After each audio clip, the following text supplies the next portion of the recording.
let's move now from thematic cluster 4 to thematic cluster 5, and this is a part of the OCA report which deals with many questions that are within the authority of the Secretariat to implement. We're starting a little early.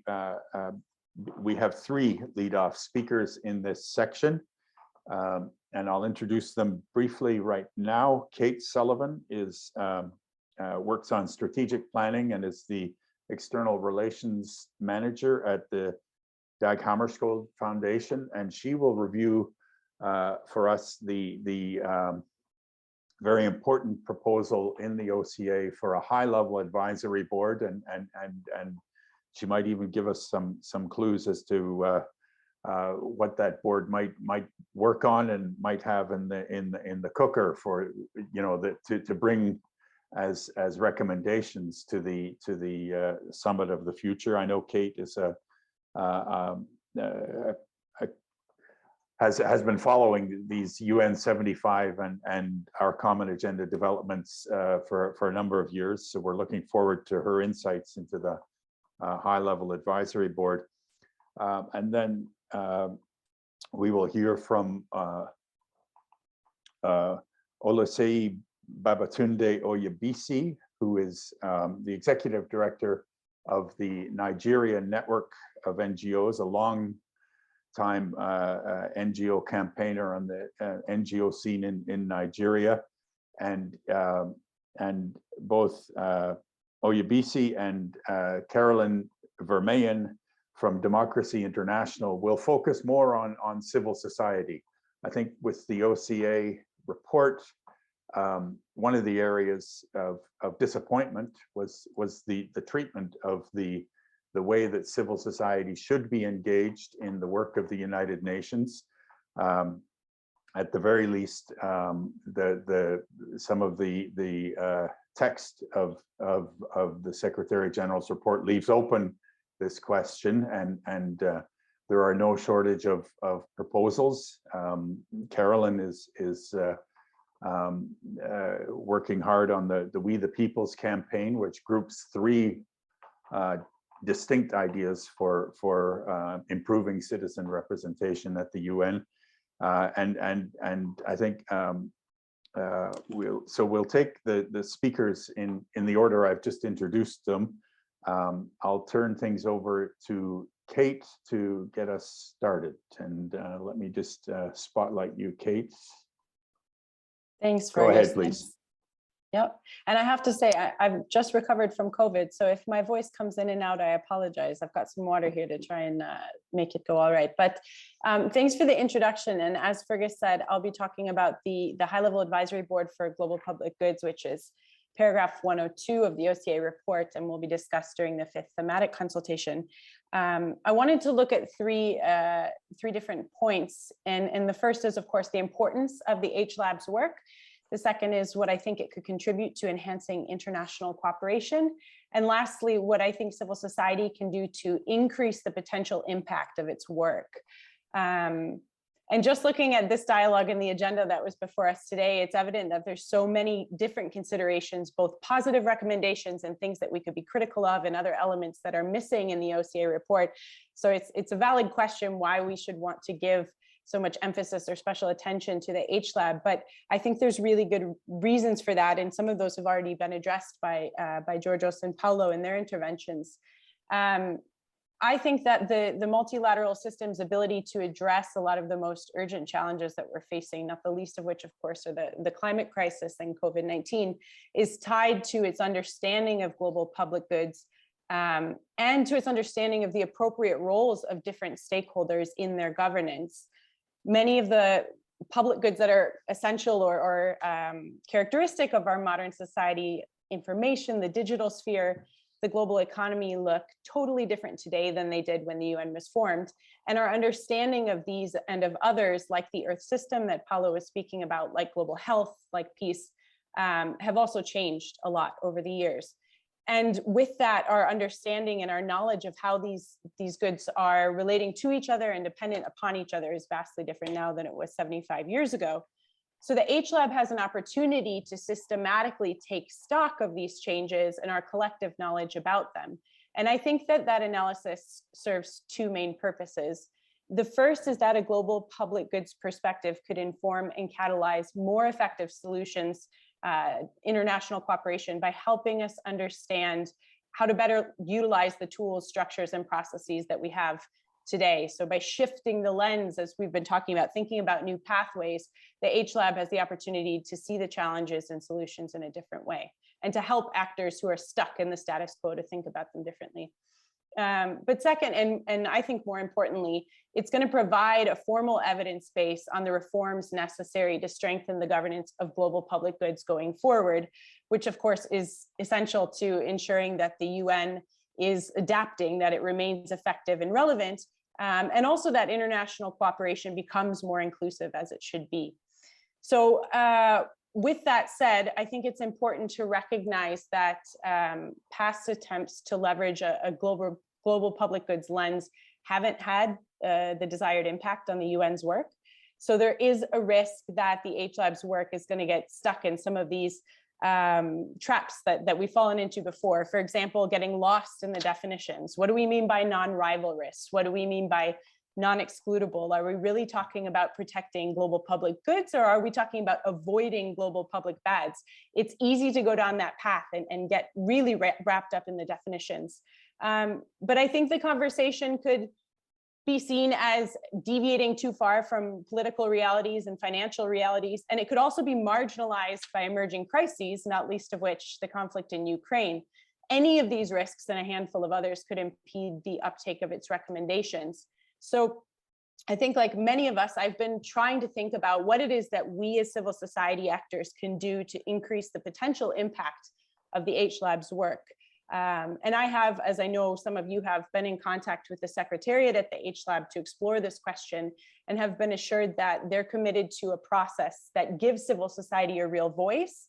And they're keen to discuss specific events when the work plan of the HLab is fleshed out, that civil society, both networks and organizations and individual experts, will be able to feed into. Some of that work has already started.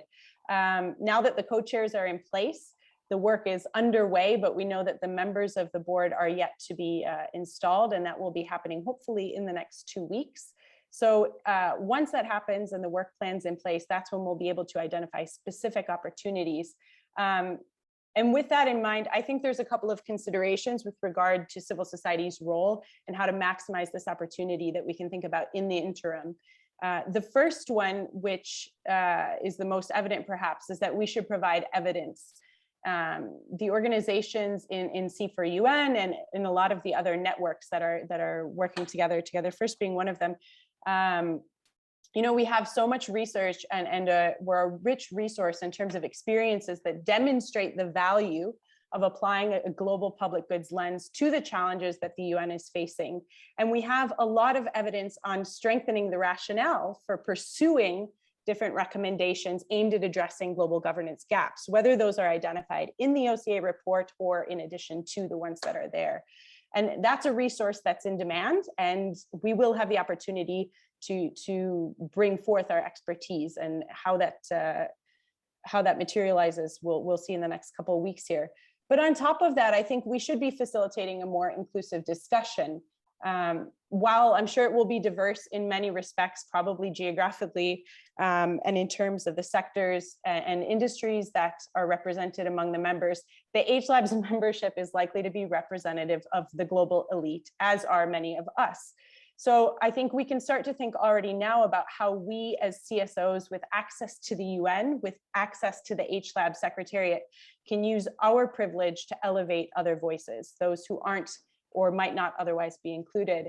And one of the ways that this is already happening, I know some of us have been involved in the framing convenings that the HLab Secretariat is hosting to try and pull together background information to set up the work of the board itself. And part of that has included recommending experts from the Global South, from youth-led organizations, from women-led organizations and indigenous communities, to make sure that the voices that are represented around the table aren't the usual suspects, that we're drawing on different types of resources and experiences.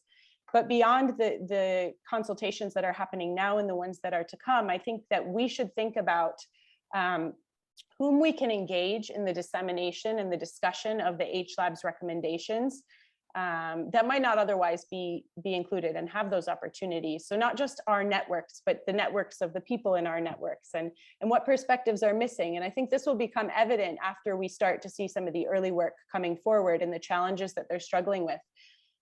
Lastly, I think that we should be very strategic with our engagement.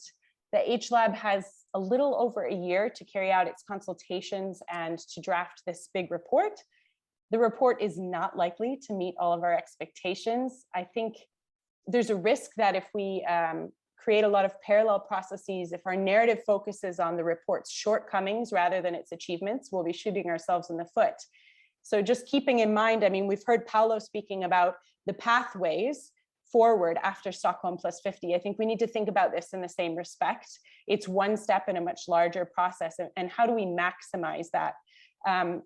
Two things that come to mind in terms of making the most out of this opportunity are to focus on amplifying the constructive recommendations that come out, both at and in the lead up to the Summit of the Future, but also to start, as we're preparing inputs for this work, to think about the pathways that will allow us to leverage I don't want to call them lesser, but perhaps less transformative recommendations or reforms in the report to build momentum and appetite for more radical transformation. So what types of messaging will create the rhetorical space to take up major reforms in the future without being dismissed out of hand by more conservative actors? Or what clustering or sequencing of these lesser recommendations will create a more conducive environment to pursuing bigger changes in 2024 and 2025, and which ones are most closely connected? Where there already is member state support for some of the more radical reforms that we're seeing in the report or elsewhere, how can we leverage their networks and influence spheres to continue these discussions after the Summit of the Future? And I think that by sketching out these pathways now, that's going to help us so that when the Summit of the Future is finished, we're ready to push ahead and we're well positioned to keep moving the goalposts forward, so it doesn't become having to pause our activities and then build up the momentum again. And that's where I see, in addition, obviously, to providing our expertise, to providing guidance to this process directly, I think it's what's moving around it and trying to create a space where we're setting ourselves up to input further as we move ahead, depending on what happens and what's member states are receptive to. Thanks, Fergus. That's great. Thanks very much, Kate. And I really appreciate the optimism underlying your remarks, building on some of the weaker recommendations to leverage them for what comes after the Summit of the Future. I think is good advice. We don't really get very far by dwelling on the glass half empty. And I think implicit in that approach is the fact that we are part of a continuing process in this OCA. I mean, states are at a stage now where they're defining, they're setting out their own priorities, but the modalities for the Summit of the Future, the social summit, the other implementing and bringing about some of the other recommendations have not been defined yet, and there will be some very difficult negotiations ahead in the next few weeks as those modalities are shaped.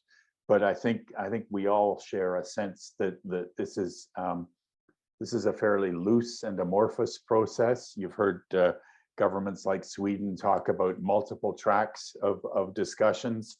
And I think that's a likely scenario, and so we do need to be organizing ourselves in a bit of for a long game, not just So it's absolutely true that the high-level advisory board has 1 year, but let's make the best of it, but also try and work towards making more of those recommendations in 2024 and 2025, the social summit and so on. We're going to you know, your points on what civil society can, should consider lead us well to the next two speakers. I'm going to ask you to take a note of some of the questions in the chat, particularly around data and e-governance, and how that might be considered by the high-level advisory board, and maybe you could address that when we come to the question period. But first, let's hear from Oyebisi and then Carolyn. So Oyebisi, it's over to you. I'll just bring you into the view here. Go ahead, Oyebisi.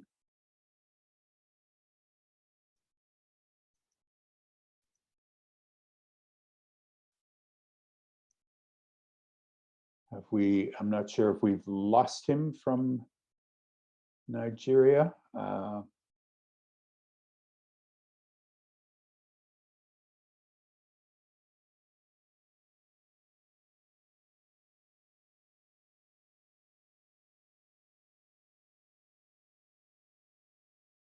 Perhaps, Carolyn, we could, if you wouldn't mind going ahead with your presentation, and I'll in the meantime, I'll try and make contact with Oyebisi.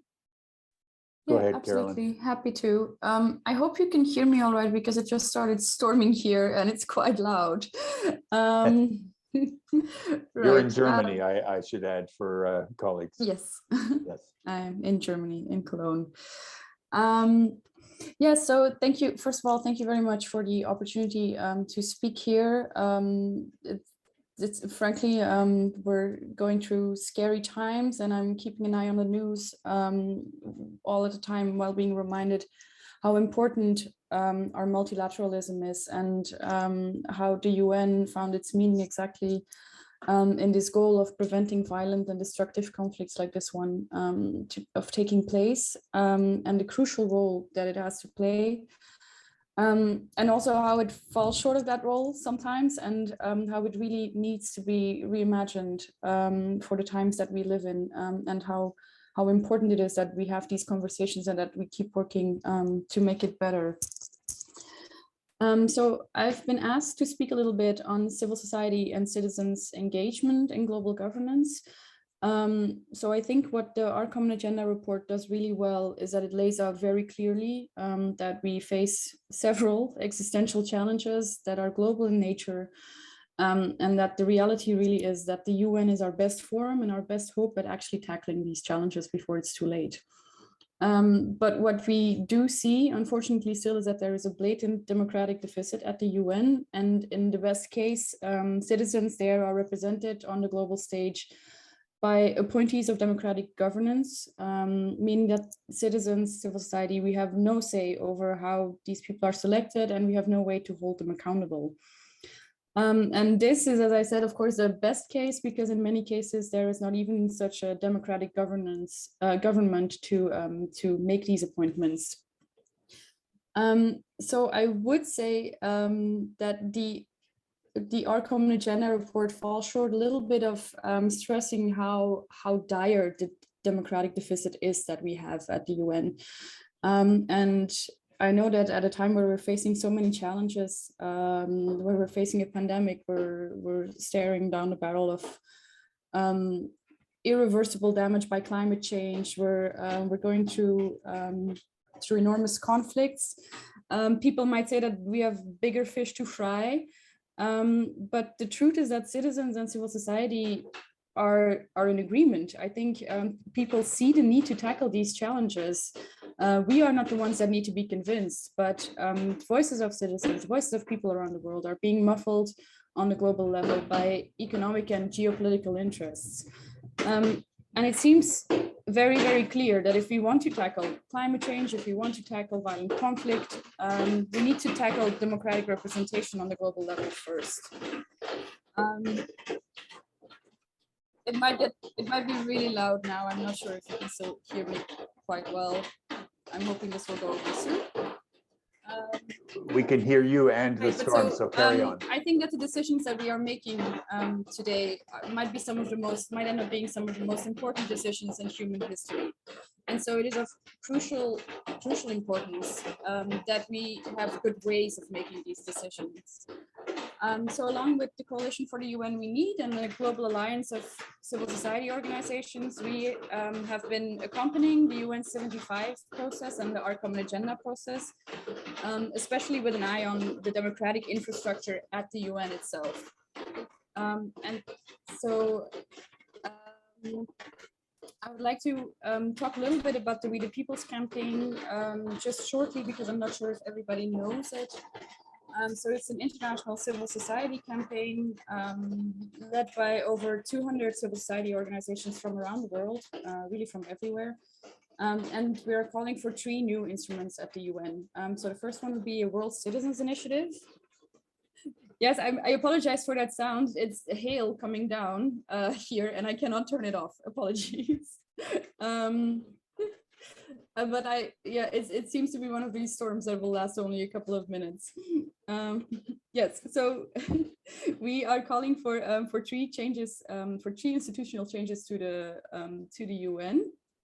A World Citizens Initiative, which would allow people, if they gather enough support, and support we define it as signatures for a certain initiative, for a certain idea or proposal, that they could table this proposal for discussion at the General Assembly or the Security Council, depending on where it would fit best. I'm really explaining this very shortly, and thank you, Fergus, for sharing the link. Yes, the second proposal that we have is that of a UN Parliamentary Assembly, which would allow the inclusion of elected representatives in the agenda setting and decision making of the UN. So this would be directly elected representatives per member state, who would serve as a sort of watchdog body. So it wouldn't replace the General Assembly, but they would work alongside it and really represent people, and would be able to be held to account for the decisions they make on a global level. And the third one is that of UN Civil Society Envoy, which would be a central focal point at the UN, in charge really of enabling participation, spurring inclusive convenings, and really streamlining and being the driver of UN outreach to the public and to civil society.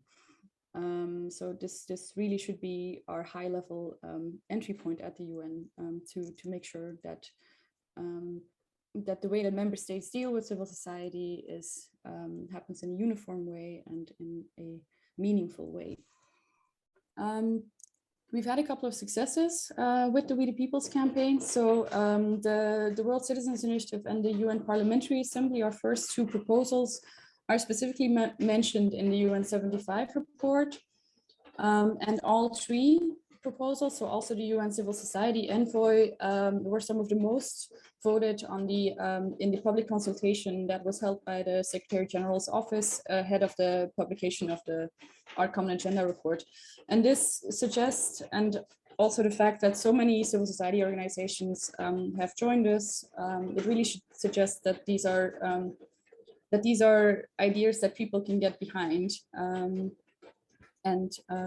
that they would hopefully make a good addition to the UN system. So in the past couple of months, just as an update, we have also worked really hard to reach out to national members of parliament, or to members of national parliament, asking to endorse these instruments. And right now we have about 130 members of parliament from over 40 countries on all continents, who say that, yes, they think these are great ideas. And so we are now calling on them to submit questions to their parliaments, so actual parliamentary questions on these proposals, and also to call on their national governments to take these instruments into their discussions on UN reform.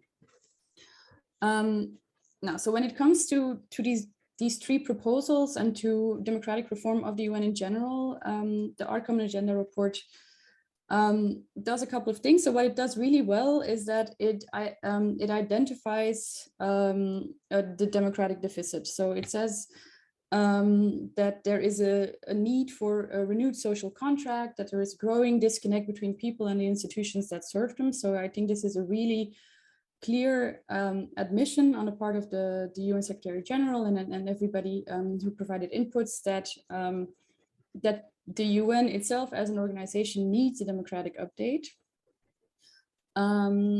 And he also says at several points, so I'm just going to go over a couple of things, that he commits on building on recent innovations in listening to, consulting, and engaging with people around the world. So what I think he refers very specifically there to the UN 75 process, which really did a great job in reaching out to civil society organizations around the world, asking their opinions on problems that they saw around the world, and really integrating that into this process. What's not in the UN, in the Our Common Agenda process? So there's a clear recognition that more participation is necessary, that democratic instruments need to be set up within the UN, but he stopped short of making actual suggestions for mechanisms and for binding mechanisms and for essential reforms. So it would be good if they would mention. It would be good if we would have specific instruments that would allow meaningful participation of citizens and civil society, binding participation. So consultations and opinion polls, surveys, things like this, it's of course a step forward, but they often fail to reach outside of the UN bubble. They leave no room for citizens and civil societies to bring forward new and perhaps overlooked priorities and address the issues that that matter to them. So we think it's really important to also have input mechanisms into the now I seem to have lost internet connection. No.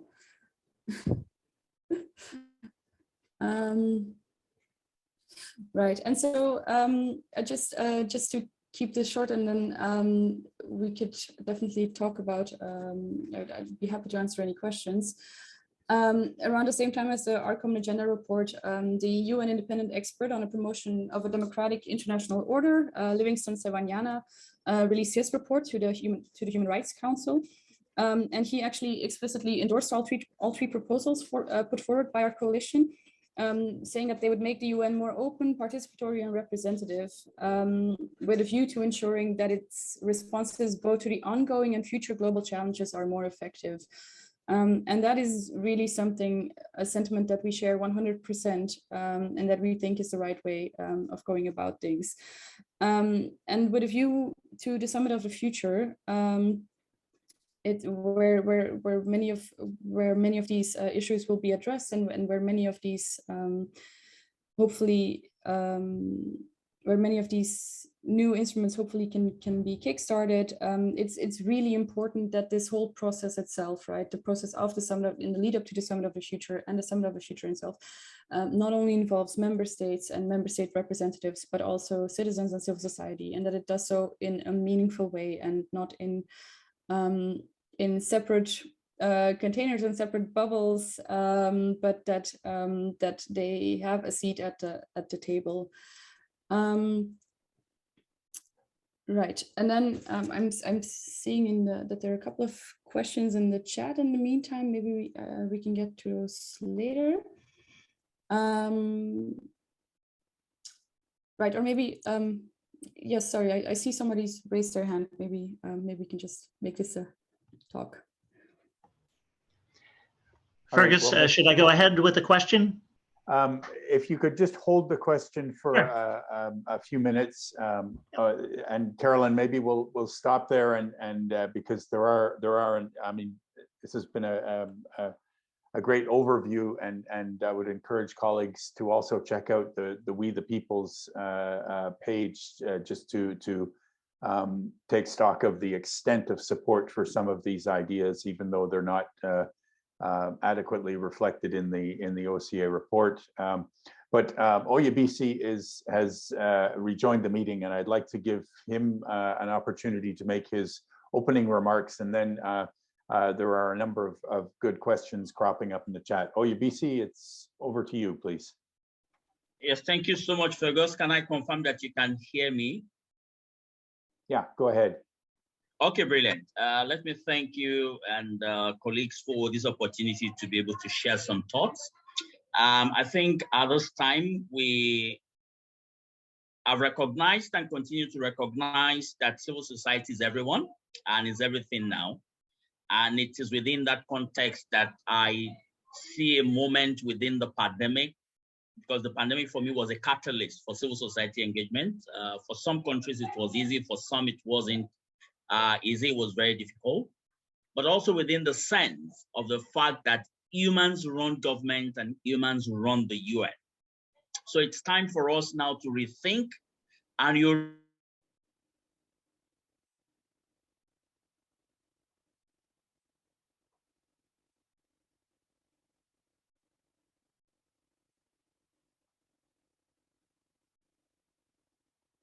We've lost OUBC momentarily.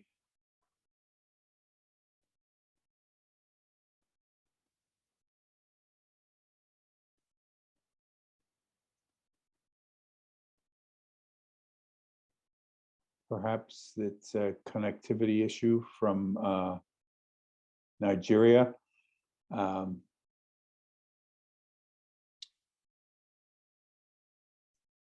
Let's just see if he is able to rejoin the meeting.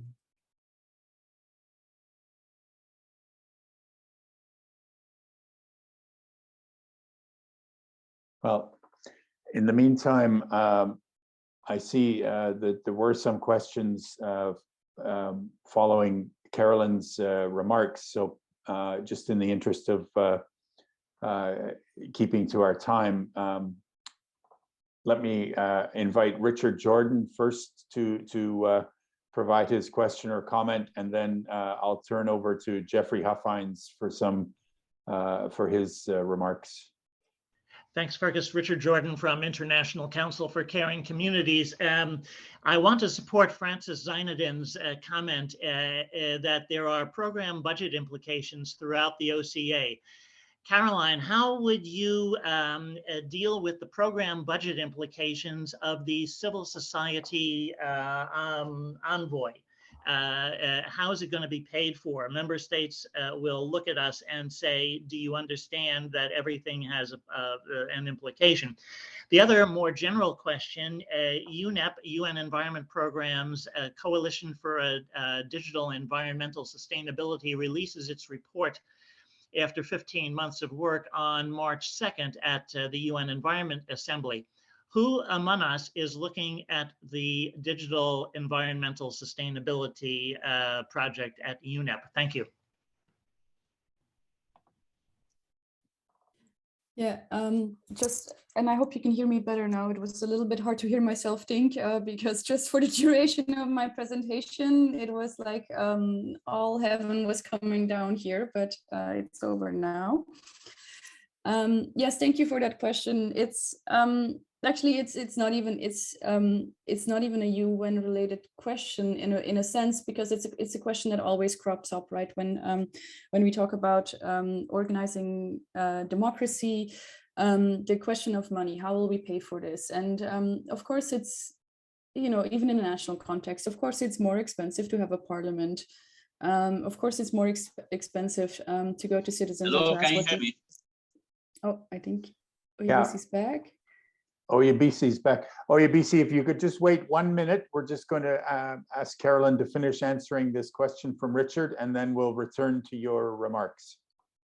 Hello. Yes, just 1 second, OUBC, if you can just wait one minute, and then Carolyn will finish. Go ahead, Carolyn. Yes, so the point is that money should not be an issue when it comes to how we organize ourselves. It is clear that the UN system is underfunded, but I think it is also clear that we need it, and maybe it is time for member states to reevaluate how we value how much we value our multilateral institutions and how much we value democracy, especially in the week that we are going through. And I think that obviously the easiest thing would do to appoint one person, and that person makes all of the decisions. That would be very cost efficient, but it would not be very democratic. Okay, thanks, Carolyn. And Jeff, if you could hold your question until we hear from Oyebisi.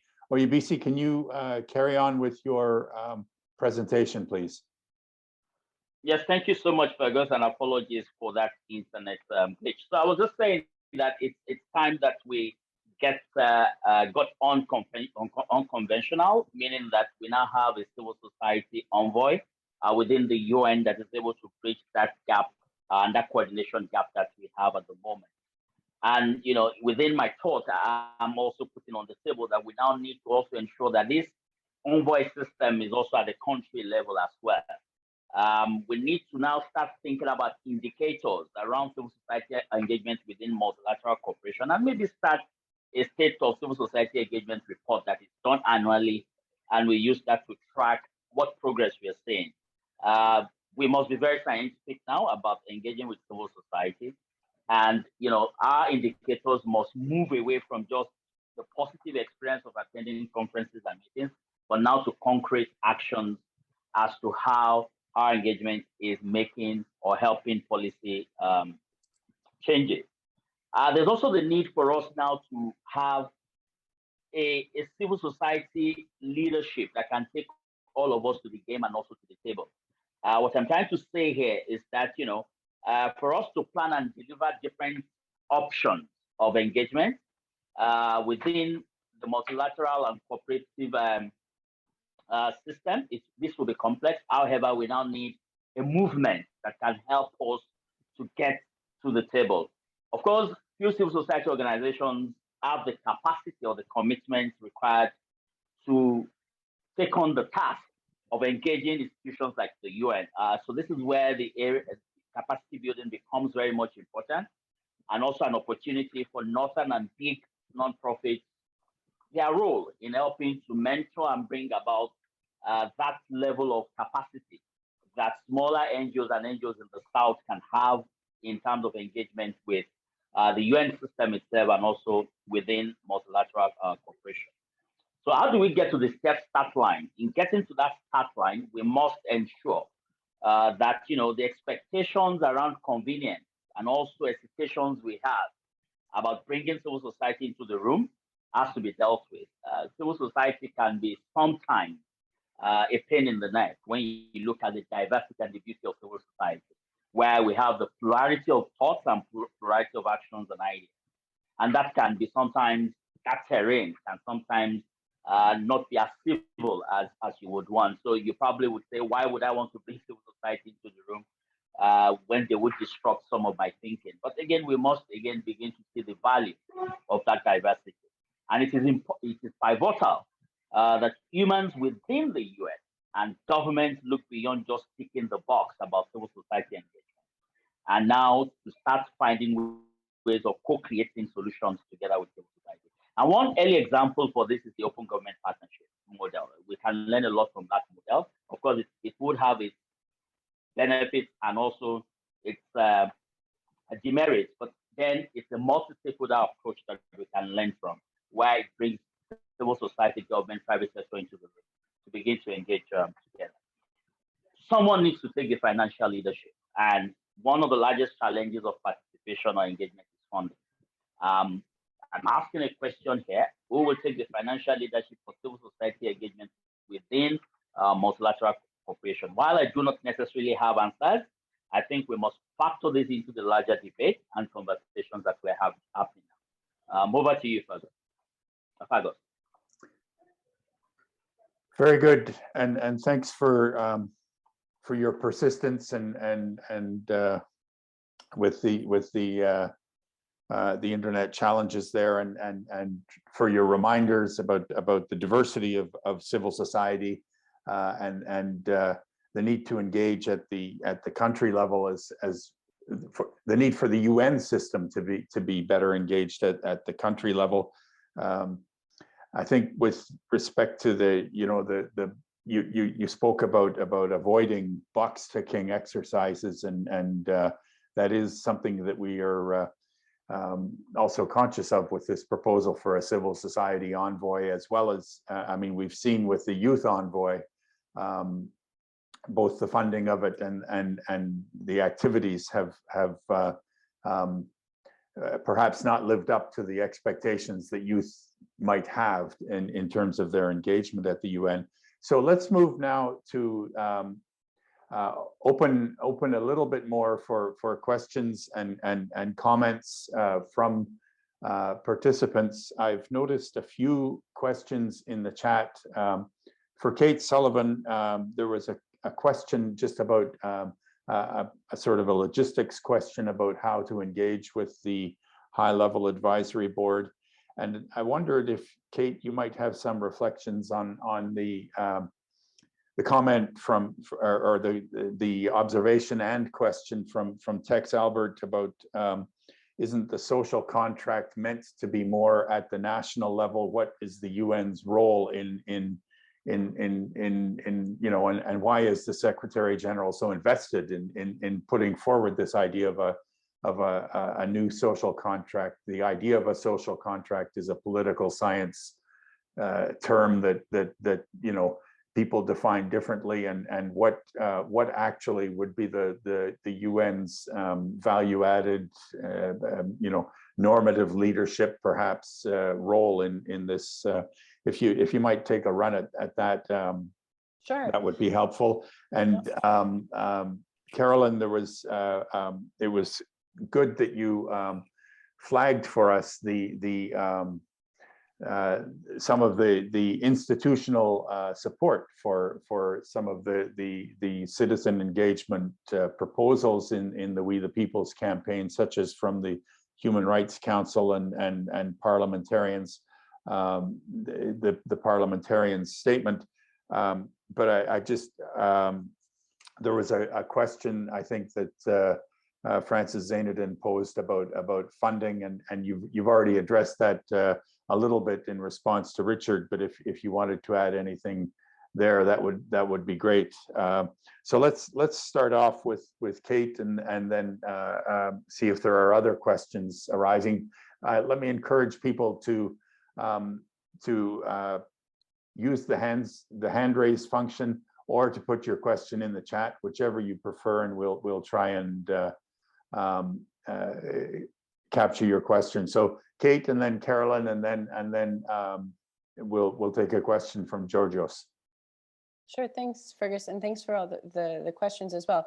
And I want to apologize for not having defined the acronym before I used it. That's a big no-no. So thanks to those who put that reminder in the chat, and for those who answered. In terms of how to engage the HLAB and how to understand what opportunities are coming forward, I mean, honestly, I just emailed the Secretariat. Their email information is available online, and said, we're here to support. What help do you need? And I know that others have reached out directly, but of course, if thousands of people do this, it's not going to be manageable.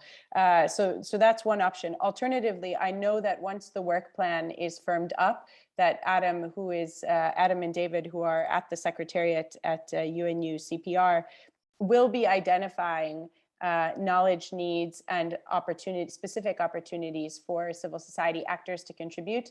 And I know that they're already in contact, for example, with C4UN and with many of the people on this call. So I think that you will all be made aware if there are opportunities based on your expertise.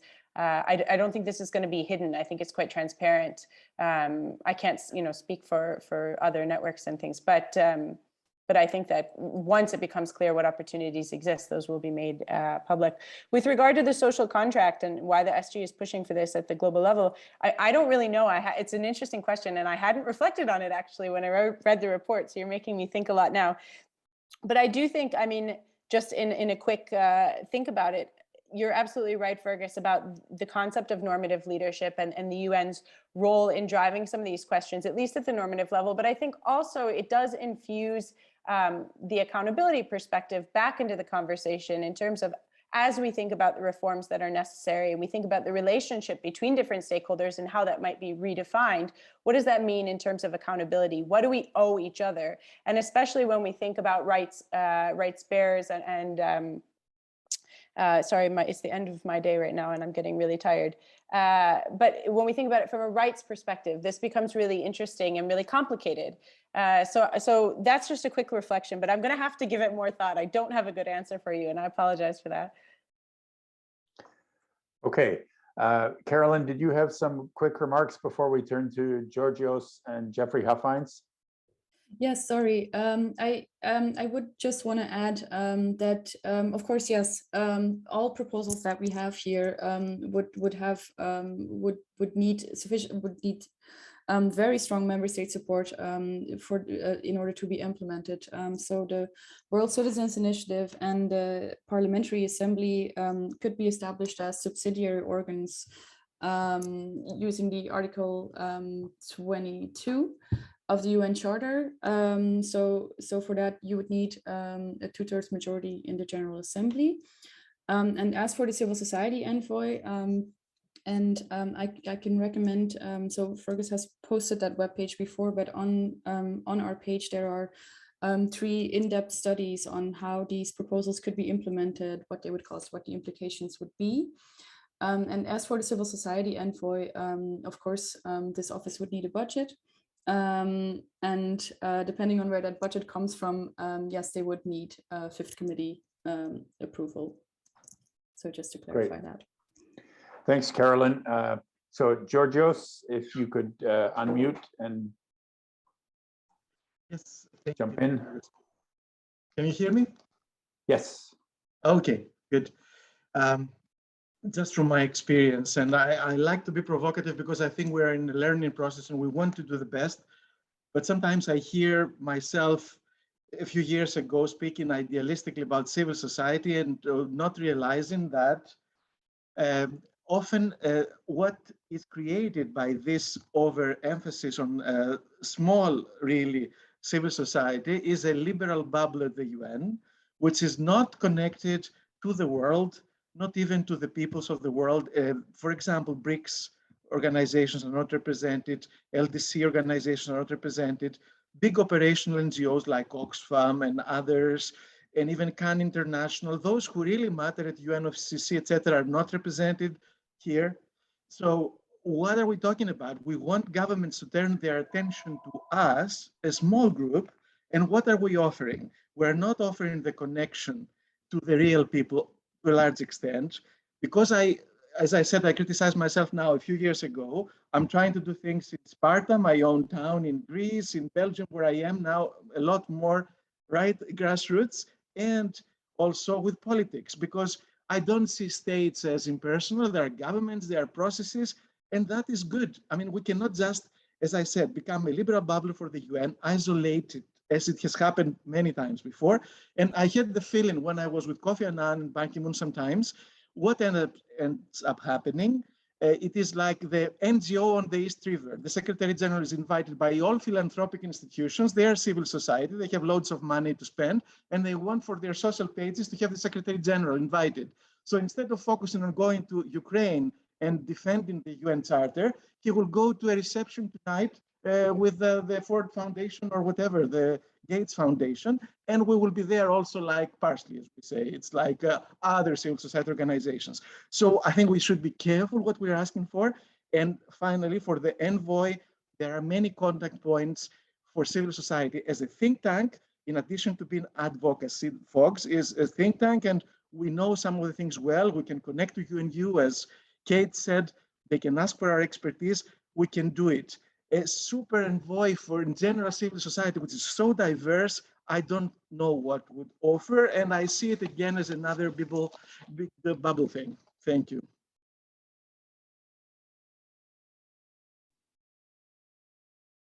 Should I just take Sorry, that, I'm or? going to turn straight away to Jeffrey Huffines, who's been waiting patiently, and he may provide some answers to some of the questions that Georgios posed.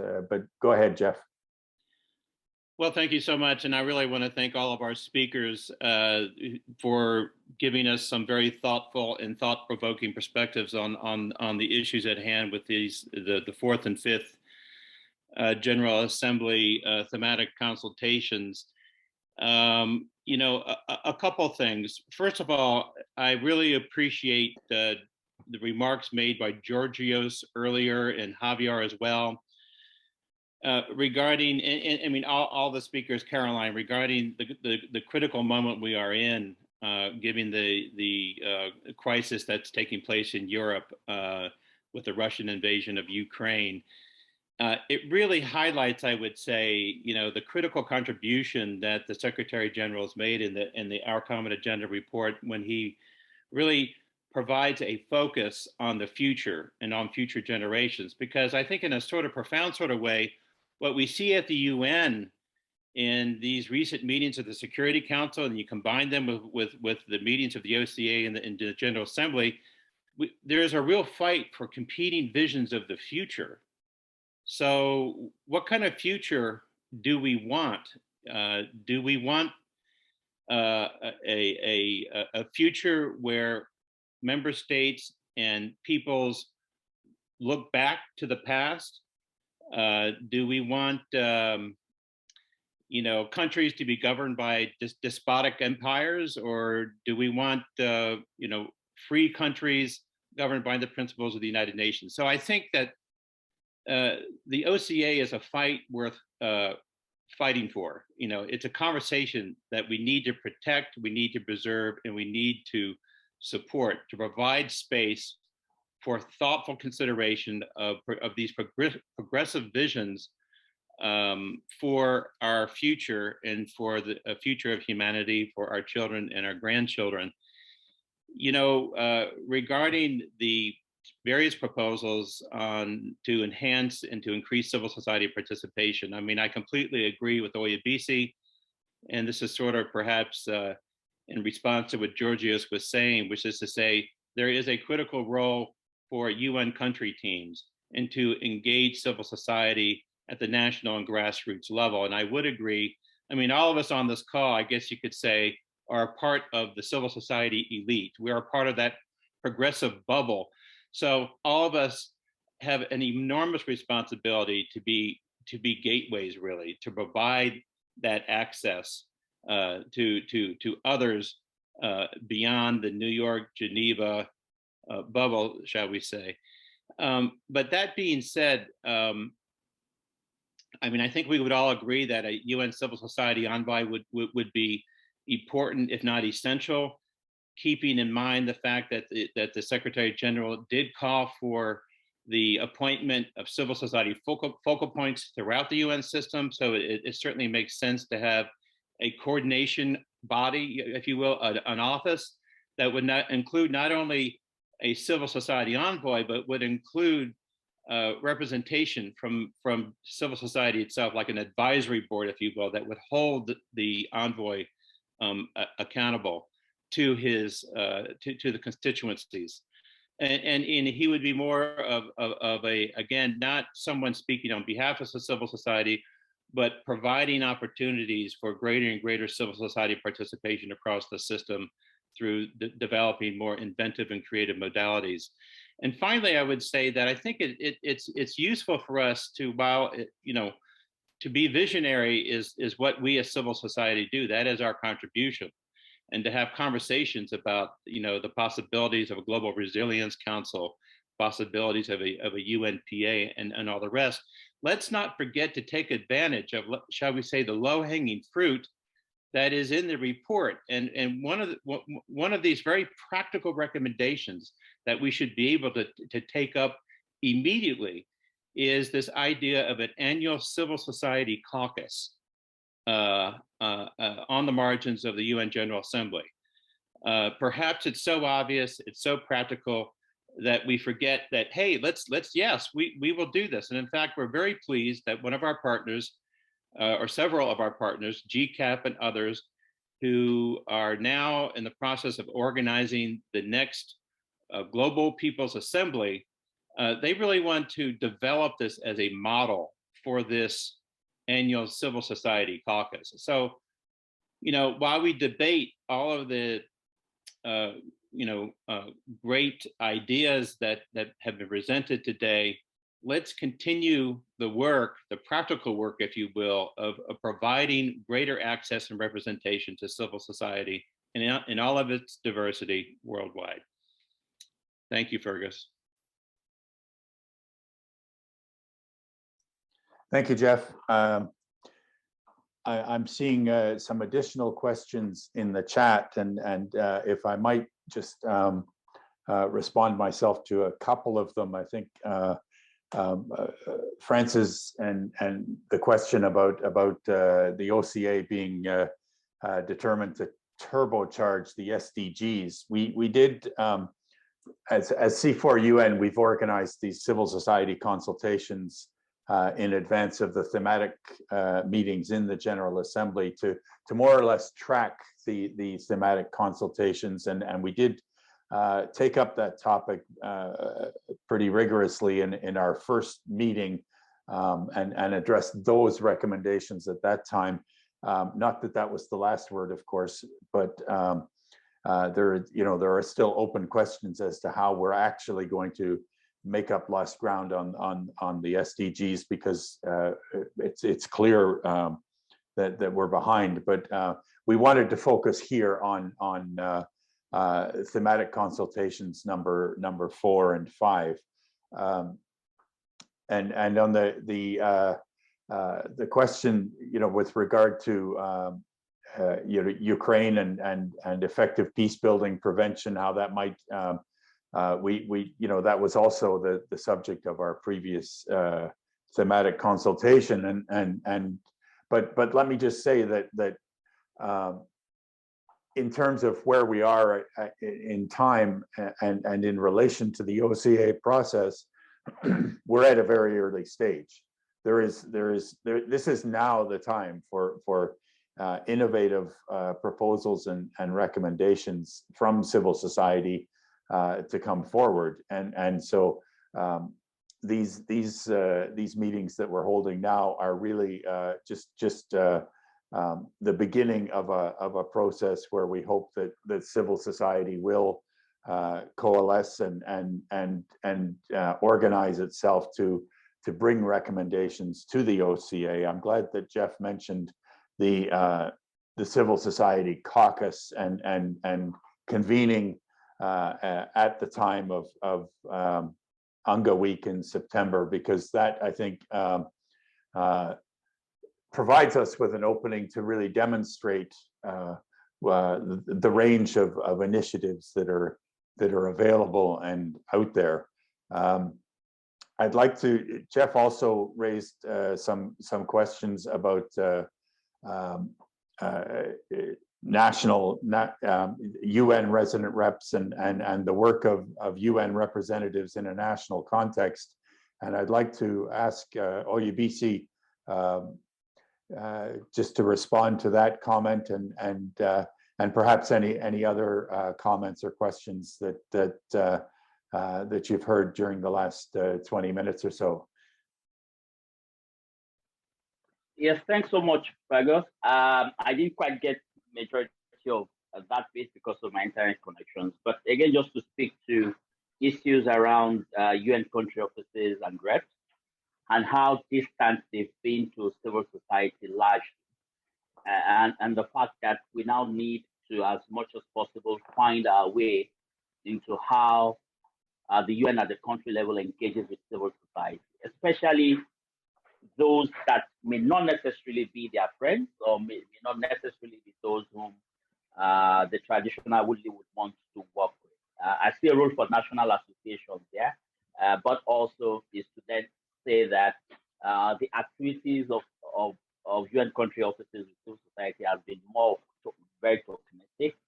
I was part of a recent review of the UN country strategy, which for me was fine because civil society was engaged at that level. However, at the level of implementation and conversations, we were told that the UN engages more directly with government. So it's very hard for you to find an engagement process with civil society beyond the consultations, sometimes haphazard invitation to conferences, and they are largely snobbish at the national level. So these are some of the concerns that you have. At some point I was attempting to do a perception among civil society of the UN system in Nigeria, and especially looking at the ones that are notorious, the UNDP, that are largely snobbish and would provide opportunities, for engagement.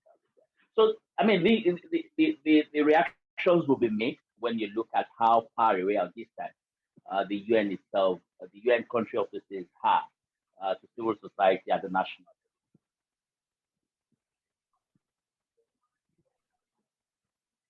level. Over to you, Father.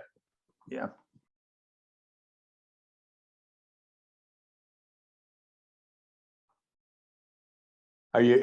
You're finished, OUBC? Yes, I'm done, Fergus. Yeah. Okay. Well, I can. I think that if a phrase gets repeated twice in the same meeting, then it deserves to be in the meeting report. And if national UN consultations are largely snobbish, then I think that's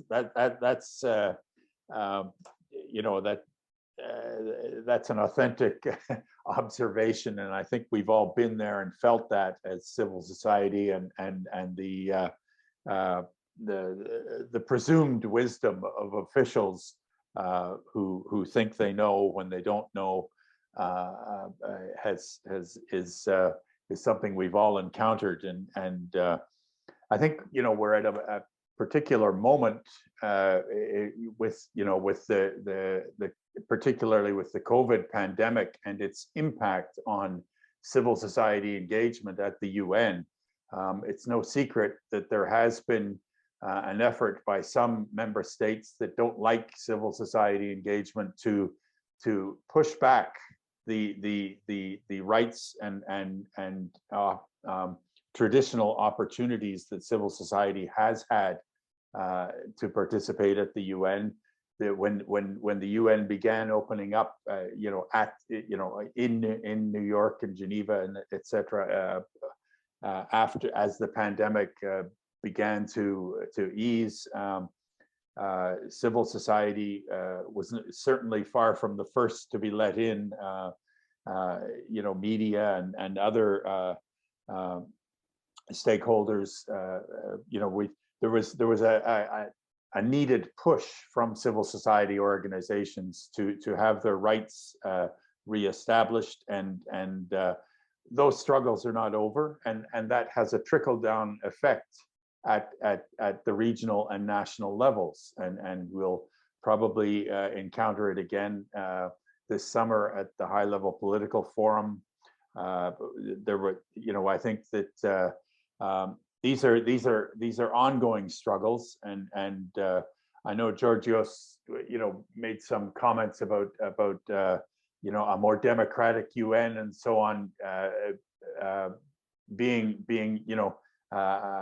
maybe a bit too aspirational, but there's also a day-to-day on-the-ground reality in terms of access and participation, and some of these ideas like an envoy, which could be a secretariat appointment. It could be something that the Secretary General could create. That's one way that it could be created. There are some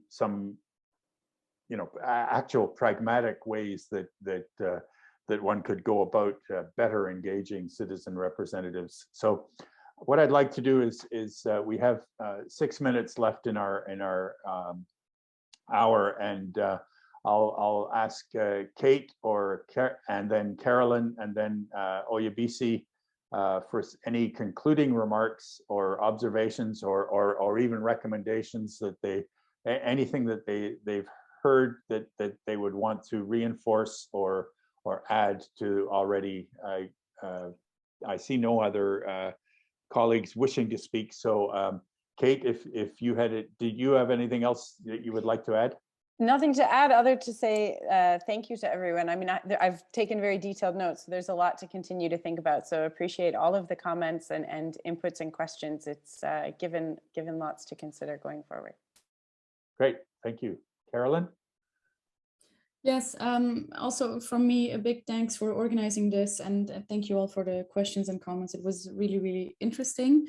I think I just want to echo this this last call for like the importance of a single civil society focal point at the UN, due to a phrase that I wrote down, and I'm going to keep using, snobbishness on the national level sometimes.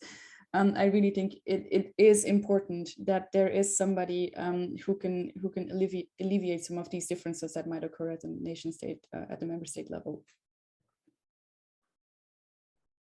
And OUBC, we know you're not snobbish, but do you have any additional remarks or anything that you heard that you would like to emphasize from the conversation today? Yeah, I think mine is to say that we have a moment now to define what civil society engagement would look like, both at the global and at the national level. We want to continue to have these conversations and deepen them in ways that ensures that at the end of all these conversations, our recommendations are taken on board. Let me again thank you for the opportunity to speak. And of course, there's a lot to think and reflect upon from this conversation today. Over to you. All right, well, thanks very much, OUBC. And Jeff, one last comment, go ahead. Yeah, I just thought I would just take this moment, Fergus, really to thank our moderators and all our speakers for their contributions today. But I also want to thank you, Fergus, because you really have been the driving force behind the organizing of these three expert dialogues that we've had. So it's been a real privilege to work with you. We're going to be drafting a couple of summary reports based upon these conversations. We'll push them out to missions. Next week, we're going to be going to Washington, D.C., where we're going to be participating in a global policy dialogue on the Our Common Agenda. We're going to be working with colleagues from civil society, from think tanks, from the United Nations, with diplomats to really discuss the way forward. And our hope and expectation is that there will be a modalities resolution that will be negotiated in the next step. And we're going to, as a coalition, as a campaign, we want to ensure that civil society and all other stakeholders have an important role to play in the development of this process going forward. Back to you, Fergus. Thanks, Jeff. And thanks, for the compliments. I'm not sure how deserved they were, but we've I think to coin OUBC's phrase, we are at a moment when things are fluid. The OCA report has thrown open the possibilities for change and reform. But also, I want to go back to the very beginning of our meeting and recall and thank the remarks from Georgios about what the recent developments in terms of Ukraine mean for multilateralism and the egregious breach of charter obligations that has occurred. Really throws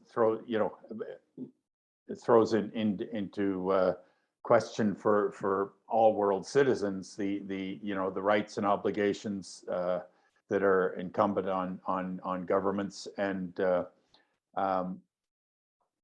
war is a time when change becomes accelerated, things become hotter or can become hotter. I don't think any of us really have answers as to what the recent developments mean or will mean for multilateralism.